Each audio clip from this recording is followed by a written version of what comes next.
If you can work hard, then you have solved the majority of life's problems, because a lot of problems in life just need to be worked through and worked on. If you look at life, like the joy of life, the things that we produce and help others with in life, all of these things have something to do with work. And I'm just looking at work in a general. Look around the house, there's work to do.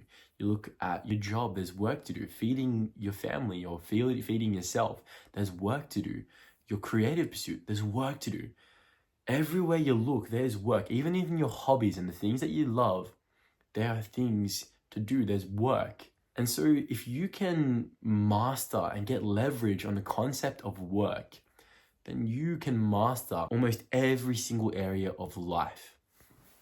If you were just to take work and your concept and understanding and your feelings about working hard, and you would increase it in a positive way to just like generally in yourself, your life would become more pleasurable, because a lot of life is work. If you were to decrease your resistance to work, then you're decreasing your resistance to life.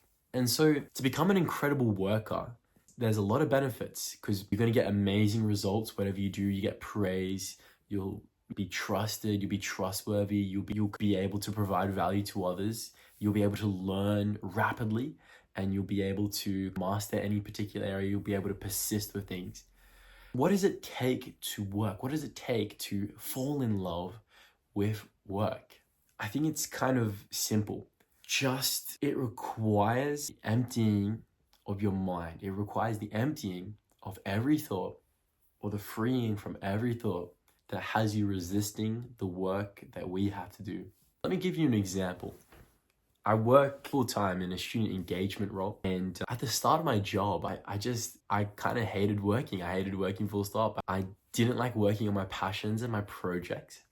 I'd have ample time before, and I would do nothing with it.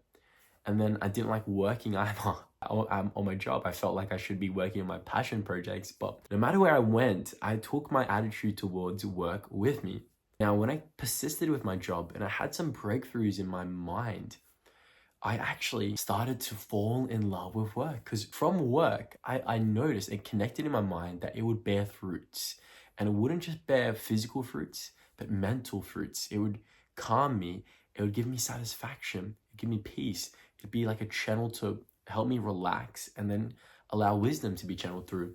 It allowed me to test all my skills and my character and my abilities, my intuition on something. It'd be like a game. It'd be fun. And then it also got my parents out of my hair. It got the boss out of my hair, because I loved working. It kind of became this beautiful thing. And now for me, the next level, which I'm looking into, is like, I love work and I love doing it, but there's so much things and so many things to do. There's so many things. I look around, there's my projects, there's music, there's actual work. And at work, there's a million different things going on. You get more responsibilities and you have to take on more things. And I can feel like I'm getting a bit overwhelmed. Then all of a sudden, I'm reminded again that if I want to love life, a big part of life is loving work. How can I love work when I'm overwhelmed? In fact, do I need to be overwhelmed? Then it kind of came to me, is that every time I was overwhelmed, every single time, without doubt, everything worked out. Every time I was overwhelming myself, I was always overcooking. I was doing too much with my head.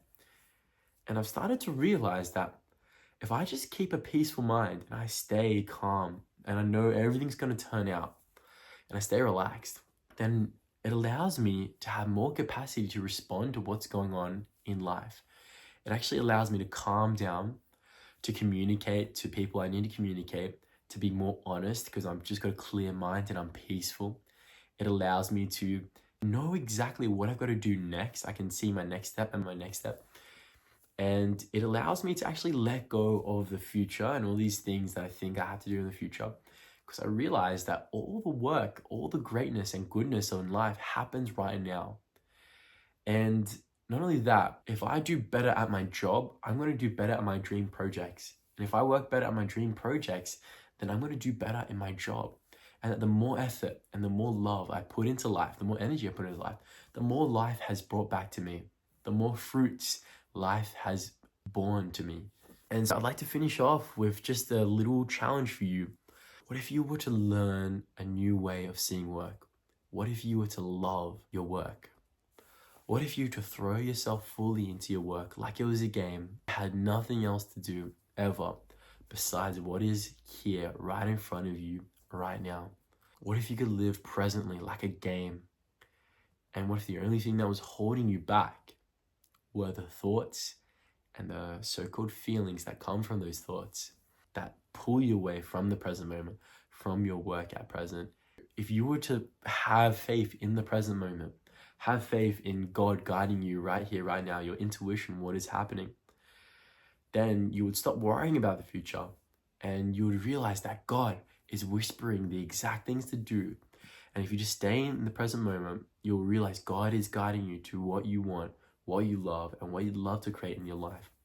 And you get to do it in a beautiful way, not overwhelmed, but peacefully loving work, and therefore loving the most difficult thing to love about life, and just loving it. Work is a privilege. Work is something that we are gifted with. And especially in the first world or in a free country or wherever you are, you're not a slave. You're working for your family. And if you are a slave to your family, or you're a slave to yourself, or you're a slave to life and the constraints of life, then move your slavery up to a better master. Move it to God. Be a slave for God. Everything you do it as a sacrifice and a giving forth of love to God, and through God to others, to our fellow man, because we're all in this together. We're all suffering and we're all working. Peace.